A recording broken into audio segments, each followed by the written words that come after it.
25শে জানুয়ারি জাতীয় ভোটার দিবসে পৃথিবীর বৃহৎ গণতান্ত্রিক দেশে ভোটাধিকার প্রতিটি নাগরিকের সমান অধিকার। নিজের ভোট নিজে দেওয়াই দেশের সংবিধানে উল্লেখ রয়েছে। সারা দেশ জুড়ে দিনটি বিশেষভাবে পালিত হল। অন্যান্য জায়গার পাশাপাশি পূর্ব মেদিনীপুর জেলা প্রশাসনের উদ্যোগে জেলাশাসকের দপ্তরে দিনটি পালন করা হয়। উপস্থিত জেলাশাসক পূর্ণেন্দু মাঝি সহ জেলা প্রশাসনের কর্তারা এদিন নতুন ভোটারদের নিয়ে ভোটার দিবসের গুরুত্ব তুলে ধরা হয়। আগের তুলনায় ভোটার তালিকায় নাম নথিভুক্তের সংখ্যা অনেকটাই বেড়েছে।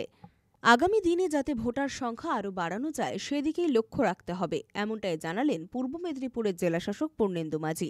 অনুষ্ঠান শেষে এদিন সবুজ পতাকা দেখিয়ে একটি ট্যাবলোর উদ্বোধন করেন জেলাশাসক পূর্ণেন্দু কুমার মাঝি।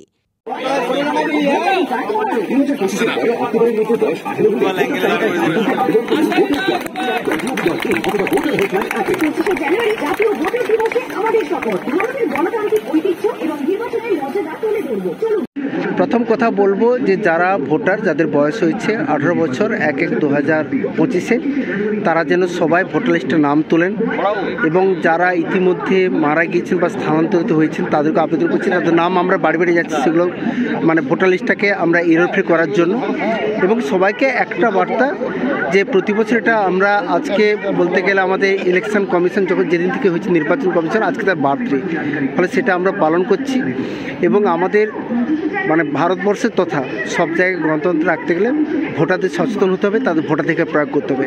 যদিও আমাদের রাজ্যে প্রায় 85% উপরে এখানে সবাই ভোটাধিকার প্রয়োগ করে, আমরা চাইছি সেটা আরও বেশি করতে, অর্থাৎ প্রতিটি মানুষের ভোটের কিন্তু মূল্য এক, সবাই যাতে এটা ভোটাধিকার প্রয়োগ করে সুস্থ গণতন্ত্রে সেটা সবাইকে আহ্বান জানাবো।